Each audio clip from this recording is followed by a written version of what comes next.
Assalamu alaikum. Урматтуу Нуркейж YouTube каналынын катталуучулары, көрүүчүлөр, кутмандык ушак күнүңүздөр менен туугандар. Жалпыңыздарга Москва шаарынан салам айтабыз. Москва акысы боюнча түшкү саат 3 болду. Урматтуу көрүүчүлөр, 3 күн мурда, так 3 күн мурда улица Люблинская 62 адреси боюнча бул жерден кандай съемка болгон баарыңыздар билесиздер. 25 бала примерно бир болжол менен 25 баланын машинесин алып койду деп ушундай видео тартканбыз. Ошол видеодо ошол күндөн баштап териштирип, мына бүгүн кече аягына бүтүп, мына бүгүн сиздерге ошонун кантип алып койгон, эмненин артынан, кимдин артынан алып койгон сиздерге кеңири түшүндүрүп берейин. Ким видеонун аягына чейин көргөн болсо, ошол адамга түшүнүктүү болот туугандар. Каналга катталып электер болсо, подписаться кнопкасын басып, коңгуроо чоң үстүн басканды унутпаңыздар туугандар. Лайктан койгонду унутпаңыздар. Бул биз үчүн өтө маанилүү. Сиздердин лайкыңыздарды көрүп биз мотивация алабыз. Мындан да дальше ушул Москвада кыргыздар үчүн кызматты кыла беребиз туугандар. Буюрса иш бүттү. Нурсултан азыр, Алла разы болсун, бизди ошол иштин башынан баягындай териштиргенге жардам берип, жолуктурчу адамдарга жолуктуруп, кыскасы мындай аягыга чейин туруп берди деп мындай ишендирип кетем. Анан бул жерде ошол эле 25 баланын ичинен бул жерде акебиз бар. Буюрса өзү мындай баа берет, кандай бүттү, эмне болуп бүттү. Анан бул жерде туугандар, мен дагы бир нерсени айтып коеюн. Кыргызды кидайт эте турган заман болуп калыптыр. Негедир мен ушул нерсени көп жерде байкап атам. Сиздерге тартып да көргөзүп атам туугандар. Немеге ушундай калыппыз биз? Бөтөн элде, бөтөн жерде жүрөбүз. Мындай жаның кейитте ушул нерсени көрүп турупчу, угуп туруп.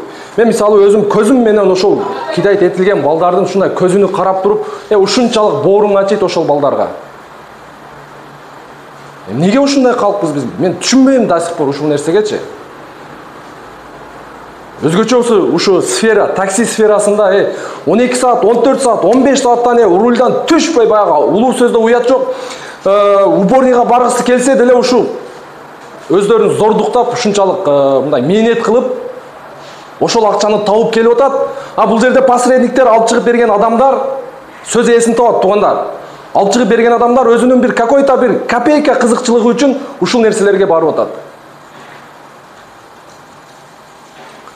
Бул видеодо ошол именно ошол Люблинская 62 боюнча бул видеодо ким күнөөлүү экенин билесиздер. Видеонун башы менен айтып коеюн. Азыркы алып чыккан бул Нурсултан досубуз, тууганыбыз. Бул жерде эч ким эмес, ни при чем деп койсок болот. Мунун аркасы таза. Бул договорду өзү башынан түзгөн. Лизинговый компания расторговаться этип, кайра башка ипишниктерге, фирмаларга берип аткан учурунда бул барып жетишип калып, алып чыгып, мына буюрса азыр машиналер сыртта турат. Канча машина бар жалпы? 18 машина бар берди. 18 жок дегенде бир 20 машина бар экен. Келип алып жетишип калыңыздар туугандар. Азыр көрүп атасыздар, эч жерде машина жок болуп атат. Мунун дагы буюрса первоначальный канча, анан айына канча төлөнөт, машиналердин состояниясы канча, мен сиздерге бир сыйра ушул видеодо баарыны ушул видеодон көрө аласыздар. Мен бул акебизден буюрса кечке чогуу жүрдүк, саат 11-де жолуктук окшойт да. 11-ден кечки саат бир 5-6-га чейин ошол Нурсултан жолуктурчу адамдарга жолуктурду. Баарыны чечтик, аягына ким күнөөлүү экенин мындай мен мындай ортодогу нейтральный адам катары мен сиздерге болгону айтып берейин. Кече өзүңүз көрдүңүз аке. Ошол эмесинен баштап жанагы Темирландан баштап Залимге чейин жолугуп, Улан акенин жанагы досуга чейин чакырып барып сүйлөшүп келдик. Ал жерде ошо 500 миңдин аркасынан ушул нерсе болгон. Өзүң итке барыңыздар. Кече мен сиздердин алдыңыздарда айттым ошону. Абдусаттар акеге айттым, туурабы? Өзүңүздөрдүн немеңиздерди көрсөтүңүздөр. Мындай машина боюнча бир машинаны алып коюп же бир нерсе боло турган болсо 50 на 50 деп сүйлөшкөн экенсиз башында договор. 900 миңден өткөргөн экенсиздер. Эми ал 450 миң коюп берем деди эле, жарымын коюп беребиз деди. Эми мен ал жерде дагы айттым, реальный нерсени айттым. 450 миң деп эле балдарга ошол 200 канчадан лизинговый компанияга төлөп сиздердин машинаңыздарды алып атпайбы? кайра. Ошол эле акчаны бер дагы машинелерин алып бер дедимби? Ооба. Эмне деди? Алып берем, сүйлөшөбүз деди да Нурсултан. Нурсултан менен сүйлөшөбүз деди, Келишип калсак ал беребиз деди. Азыр эми акчабызды беребиз деп, азыр бирөөсү чалдырмаган. Макул, акчаңыздарды берсе, Ал жерде ар кыл адам болду да, бирөө акчасын алам деп атат, бирөө машина алам деп атат да. Машина алып турганда да силер менен сүйлөшөбүз да. ооба. Эми машина алганда ошол эле машина алат, ошол эле платеж болот, туура Нурсултан? Ол сиздерге мындай айтканда жакшы десем болот. Себеби азыр мындай машинени сиздер башынан баштап төлөп первоначально берип алсаңыздар, булар жок дегенде 1.700.000 өйдөсүндө туруп калат сиздерге. А сиздерде бул жакта азыр остаток сумма где-то 900 миллиондун тегерек экен, кече эсептедим.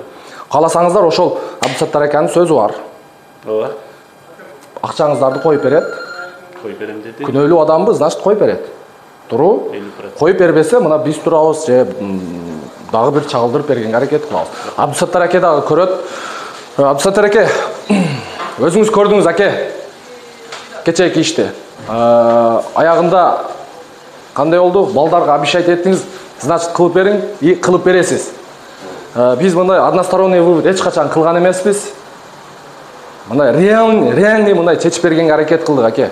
400-450 миң төлөп берем деген жерде, мына 280 миң машинелерге берип туруп, балдарга алып берип койсоңуз, сиз мындай айтканда, грубо айтканда эркектик кылган болосуз. Күнөөсүн мойнуна алган адам бул мындай айтканда мындай движение эмес да, бул эркекчилик деп коет. Эрдик деп коет. Сизге дагы бирок рахмат, ушунча балдардын артынан улан аке экөөңүздөр туруп берипсиздер. Эгер өзүңүздүн сөзүңүз мындай чын жүрөктөн айткан болсоңуз, бирок эми мындан бияга дагы акчаларыны коюп бериңиздер, балдарды какшатпаңыздар. Жакшы аке, буюрса ийгилик, сиз дагы акчаңызды алсаңыз, Куда калса. машинаңызды кааласаңыз келип алың. Эртерээк жетишип калың, бул видеонан кийин может калбай дагы калышы мүмкүн. Эми мен сөзүмдү баштан айтайын, туугандар. Бул нерсе мага, бул звонок качан келип түштү, кандай болду, мен сиздерге башынан айтайын. 25 күнү мен Нижнийде болчумун, ал жактан телефон тартпайт экен. Телефон тарта турган жерге чыкканымда биринчи звонок ушул Улан акеники болду. Чалып туруп эле биз 25 бала кидайт этилдик, машинебизди алып койду. Алып коюп, кайра ошо Люблинская 62де таратып атат деп ушундай мага чалды. Анан мен ойлонуп, ушундай бир чечимге келдим. Видеосун жөнөтүң, ким таратып аткан болсо, ошол бала мага звонокко чыксын деген ой келди дагы. Видеосун таштады, мен ошол жерден билесиздер, ал болгону бир 3000 эле адам көргөн. 1 саат турган YouTube'да, азыр деле турат ал. 1 сааттын ичинде ушу Нурсултан мага звонокко байланышка чыкты. Чалып, Нур дейт, бияка өтүп кел, мен сага түшүндүрөйүн деди. Ошол күнү Нижнийден мен кечки где-то 7-лерде келдим. Кечки 7-лерге именно ушул адреске, прямой келип эле ушул адреске мага чалган Улан акени чакырдым. Чакырып анан териштиргенде мен ошол жерден эле ошол эле күнү Нурсултандын бул жерде эч кандай күнөөсү жок экенин, мындай айтканда аралашпаганын, аркасы таза экенин билдим. Анан Нурсултанга айттым: "Давай муну териштирели, сен мага жардам бер. Жолуктура турган адамдарга сен жолуктур. Мен именно ушу Уланды, анан дагы ким аралашкан, ошолордун биякта ким экенин буга чейин мындай не иш кылганын, мындай не жеп, не ичкенин билейин дедим." Ошентип эртеси күнү суббота болуп калды. Суббота болду эртеси күнү. Ал күнү жолуга албадык. Анан күнү кече ошо эртең менен саат 10-11лерде жолугуп, Нурсултан, Улан аке ал жерде Темирлан деген ошол үстүндө турган баягындай начальствосы менен жолуктук. Жолугуп ал жерде сүйлөшүп келгенде Нурсултан Улан менен кыскасы бул иштин башы Залим деген ошол фирманын Живой домдун начальниги. Ошонун атына ачылган фирма. Залим менен Абдусаттар деген Улан акенин досу. Экөө ушул бизнести чогуу баштайт. Дагы. Ал жерде бул машинени чыгарасың, анан экөөбүз папаламга иштейбиз деп ушундай бир экөө сүйлөшөт дагы, ушул ишти баштайт. Абдусаттардын досу Уланда Абдусаттар аке тартып келет. Ушундай машинелерди чыгарабыз, сен балдарды адамдарды ал жерде анан сага да зарплата чыгарып беребиз деп Улан аке кыскасы машина жака балдарды иштетиш жагыга жооп берет. Жакшы төлөп келаткан, бардыгы мындай эч мындай кынтыксыз эле иш кылып аткан водительдер Улан аке. Балдардын акчасын Улан аке алат. Улан аке Саттар акеге берет. Саттар аке баягы Залим менен ортодон мындай мамилеси бар, экөө чогуу баштаган. Ошентип экөө бул мурдатан эле башталган эме экен, мамилеси бир аз туура эмес жакка кетет. Ошентип келишпестик пайда болуп, азыр бул иш 500 миңдин аркасынан машиналерин алдырып койгон болуп атат. Улан аке берет Саттар акеге. Саттар аке 500 миңди менин да долям деп туруп нар жака бербей коет Залимге. Мындай айтканда лизинговый компанияга төлөбөй коет. Төлөбөй коюп, ошончун лизинговый компания машиналерин алып коет. Машиналерин биринчи өчүрүп коет, баягы GPS ГЛОНАССты билесиздер. Ар бир лизинговый компания ар бир эмеде машинеде лизингден чыккан машиналерде GPS кылат. Өчүрүп коет, күйгүзүп коет, анын баарыңыздар жакшы түшүнөсүздөр. Ошентип машиналерин өчүрүп койгон убакта бул Улан аке не болуп атат, биз убагында төлөп атабызго деген ой менен баягы GPS-терин алып таштайт анча-мынча машиналерден. Дагы бир нерселерди кылып ушундай Улан аке дагы балдарды мындай айтканда балдардын талабын талашат. Албетте Улан акенин дагы бир жолу айтып коеюн. Мындай аркасы таза, бирок ушул ишке ал дагы себепчи. Арада Саттар аке муну кичине мындай экөө дос экен, досмун деди, мага ушундай түшүндүрдү. Институтта чогуу окуганмын деп. Арада ушундай бир подставлять этип коет.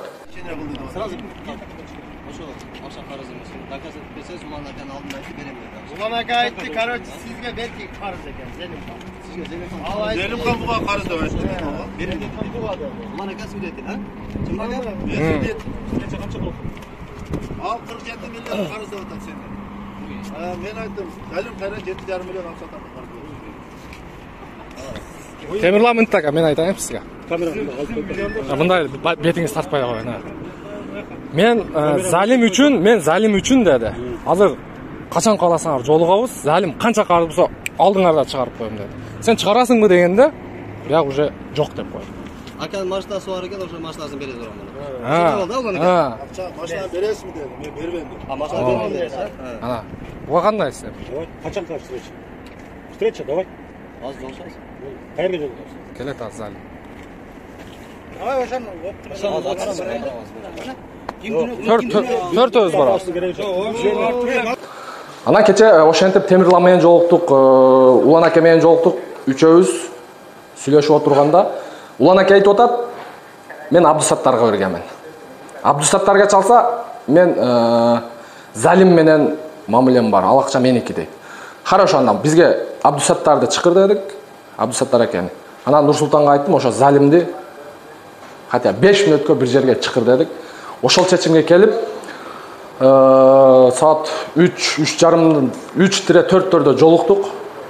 Баарын алып бардык. Алып барып, ошо барганда ал жерде Абдусаттар аке, Улан аке, мен, Нурсултан төртөөбүз бардык. Эч кандай неме болбойт эле. Ассалам алейкум. Кечеги укукка чыгарган бул бизге азыр личный водитель болуп эле жүрөт. Бул өзү бул жерде причем деп койсок. Эч ким эмес. Бул отдельная тема. Ошо Залимге кетти абыз. Водитель Шумахербиз. Водитель вообще. Саляр жайды олтур, бир олтур турба дейсиң. Турба да, Турба. Аркада Абдусаттар аке, Улан аке. Бурсаңыз барабыз дагы ошол жерде Залим менен жолугабыз, келип калдык окшойт да. Кетипиз. Барып жолуктук. Ошол 500 миңди Залим кана ошол 500 миң дегенде Улан акеден сураганда, Улан аке мен Абдусаттарга бергенмин дейт. Абдусаттар акеге кана менен 500 миң, ал менин акчам деп атат. Неге силер акчаны төлөбөсөңөр машинени алып койбош керек. Конечно, алып коет да. 500 миң эмес, копейка үчүн алып коет. Лизинговый компания копейка үчүн алып коет. Ошентип ал жерде ошо 500 миң үчүн кыскасы машинени алып коет. Машина ал жерде 2 ай жатат. 2 ай жатабы, канча жатат? 2 ай. Примерно бир 2 ай жатат. 2 ай жаткандан кийин лизинговый компания башка фирмаларга уже предлагать этет. Муну бул Нурсултан албаган чакта деле башка фирма муну алып кетет эле. И то ошондой болуптур. Башка фирма алып аткан жерден булар барып кайрадан өздөрү жетишип калат. Кайрадан өздөрү жетишип калат дагы 200 канча миң, 280 канча миң жанагы 2 ай төлөнбөй калганы 3 ай почти. Анан жанагы лизинговый компаниянын штрафы менен, проценти менен ушундай төлөп алып чыгып, буюрса биякта бардыгы турат. Анан ал жерде ошентип залимдер менен жолуктук. Жолугуп кайра бер жака балдардын алдыга келдик. Ошол балдар деле көрөт ушул видеону, баарыңыздар түшүнүктүү болуш үчүн. Жанагы МКАДта Химкиде Сахара деген чайхананын алдында, стоянкада. Проблема чечиш оңой беле, проблема чечиш менен нан жейт.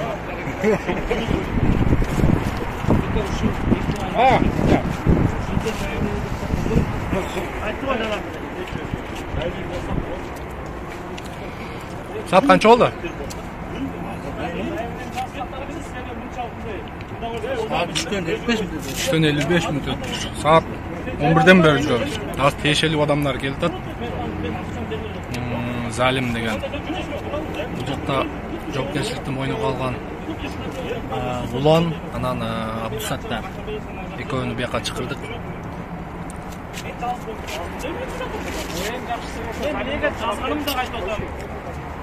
Балдар тытып атат. Арам аралашкан жер өзү ушундай болот. Арам аралашкан жер негизи ушундай болот. Билип алыңыздар. Урматтуу бизнесмендер. Сиздерге тиешелүү бул сөз. Элге эмес, бул сиздерге тиешелүү. Себеби арамдын башатын ушу бизнесмендер ойлоп чыгат. Булагы ошо бизнесмендерден чыгат. Мына левый жактарын ошо бизнесмендер ойлоп чыгат. Ушундай. Балдарга келип, Абдусаттар акеге ушундай талап коюлду. Баягы негедир мойнуга алгысы келбеди да. Ошол жака барганга чейин мойнуга алгысы келбеди. Мен Абдусаттар акеге айттым. Мойнуңузга аласызбы десем, башында ошол жерден келип дагы мындай ойлонуп атты да. Абдусаттар аке, бул моюңга алып күнөөнү өзүңдүн мындай аркаңдын кетирген катачылыгынын үстүнөн иштеген бул көтчүлүк эмес, бул эркекчилик бул. Азыр балдарга айтың. Хорошо, мындай акчаңарды кайтарып беребиз. Ал жерде балдар деле айтып атты. Вдруг машина алдырып же бир башка нерсе болуп кала турган болсо, 50 на 50 иштешебиз, биз жооп беребиз деп, бирок башында булардын бир туура эмес кылган жери бардык балдарга Улан аке менен Абдусаттар аке машина биздики, фирма биздики. Биз жооп беребиз бир нерсе болсо деп ушундай мойнуга мынанча кылып жоопкерчиликти алып алган. Аягында анан эмне болуп атат, өзүңүздөр көрдүңүздөр. Анан ошол жерде мен айттым. Абдусаттар аке 900 миң төлөптүр. Миллион төлөгөндөр дагы бар. Эми ошонун сиз жарымысын коюп бересизби десем, ооба деди. Жарымын коюп берем. Андай боло турган болсо 400-500 экен. 400-500 миңди 20-25 балага кыйналып отурбай эле 10 миллион акча болот. 10 миллион акча болот. Ошонун ордуна азыркы өздөрүнүн эле кайра алып чыккан машиналары 280 канча миңден төлөнүп алып чыгыптыр. Ошол эле акчаны берип туруп, ошол эле акчаны бул Нурсултан менен сүйлөшүң дедим. Сүйлөшүп берип туруп алып чыксаңыз ошо бир 6 миллиондун тегереги болот. 5-6 миллион точный цифраны өзүңүздөр эсептеп коюңуздар, 280 канча миңден. Ушундай акча болот. Наоборот, ушундай кылсаңыз сизге дагы, балдарга дагы жакшы болбойбу десем, хорошо, мен Нурсултан менен сүйлөшүп көрөйүн деди. Сага чалдым? Бала сабар жок го, кече группа ошондой ошондор балдар менен сүйлөшөм. Мен балдардан машина берем дедим. Нурсултан айтып атат. Хорошо дейт. Балдарга берем дейт. Ошол биз төлөп чыгарган сумманы берилип, платежкалар пусть ошо ойдон калсын, ошо балдар үчүн деп атат. Эми бул машинаны алып чыккандан кийин бул деле иштеш керек, өзүнүн кызмат акысын коюп. Эгер ошол балдар ала турган болсо, мен пожалуйста берем деп бул мындай эмеге кетип атат. Мен буну башында эле айтып келдим. Ошо барганда эле айткам балдар. Башында эле айткам. Эч ким үчүн көмөк болбойт. Жок, булар башында баягы түшүнбөй атканда ким күнөөлүү депчи. Ким күнөөлүү экенини, жок, мындай кече жетти балдаргачы, бардыгыга кече жетти. Мына ушундай болду. Буюрса, ал акелер коюп берет, эч жака качпайт, кача албайт. Акелер дагы бир жолу кайрылып коеюн силерге. Бул бирөөнүн акысын жеш, бул өтө, бул мындай айтканда Алла Таала мындай Куранда келтирет. Арам акча менен өзүңдүн семьяң, бала чака, тууган уругуңдун курсагын тойгозуп жүргөн болсоң, дозоктогу күйүп турган ташты курсагыңа салган менен барабар деп ушундай бир Куранда келтирет. ушул нерсенин маанисиге жеткен болсоңуздар, Улан аке, Абдусаттар аке, сиздер дагы бирок сиздерге дагы ыраазымын. Ушунча аягыга чейин качпастан өзүңүздөрдүн сөзүңүздөр бар, ушул нерсе, ушул сөзүңүздөр бар. Качпастан 1,5 жыл 2 ай, 1,5 ай 2 айдан бери туруп берип атасыздар. Эми бул жагыга дагы до конца туруп бериңиздер. Эгер ошол сөзүңүздөр рас болсо, мындай чын жүрөктөн айтсаңыздар. Айтылдыбы? Жооп бериш керек. Айтылдыбы? Жасаш керек ошол нерсени. Ошол нерсени бүтүрүп берип коюңуздар, какшатпаңыздар балдарды. Анан дальше бул балдардыкыны бүтүрүп берип коюп, бул балдардыкыны акчасын берсеңиздер, акчасын болбосо, машинесин алып берип коюп, дальше өзүңүздөрдүн проблемаңыздарды, өзүңүздөрдүн мамилеңиздерди, разборкаңыздарды барып ошол тиешелүү кишилер менен чечишесиздер деген үмүттөбүз. Буюрса, кааласаңыздар биз да поддержкадабыз.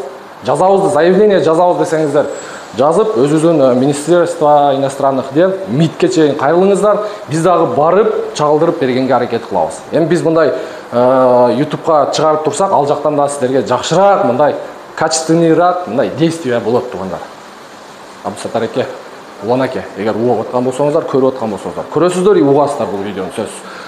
Анан азыр балдар келди, бардыгынын акчасын бере турган болду деп. Балдар келип вещилерин алып атат. Акчасын болсо акчасын бериңиздер. Акчасын берсеңиздер, бул балдар ушул эле машинесинин алгысы бар. Алабыз эле деп атат. Азыр сыртта турат. Канчалаган келди.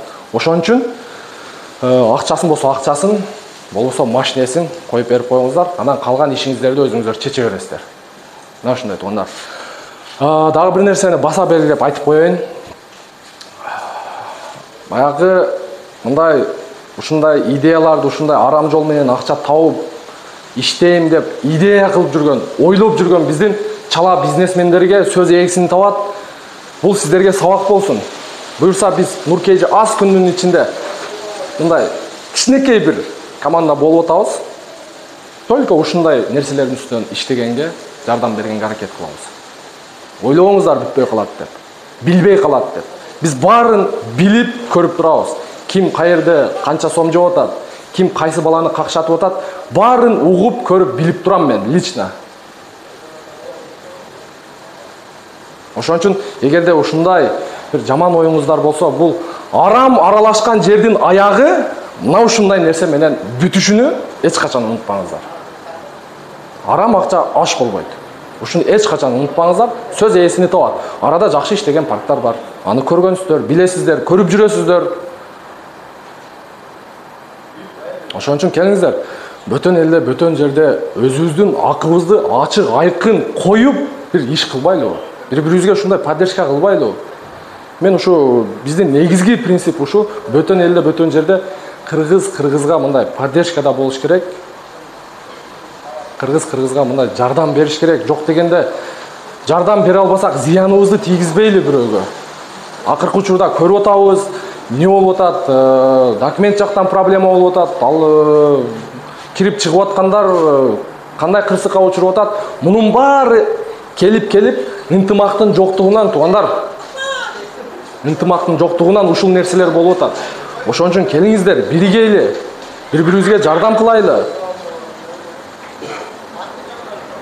Өзгөчө Москва шаарындагы мекендештер, ушу Россияда жүргөн, чет жерде, бөтөн жерде жүргөн биздин мекендештерге кайрылып өтөйт.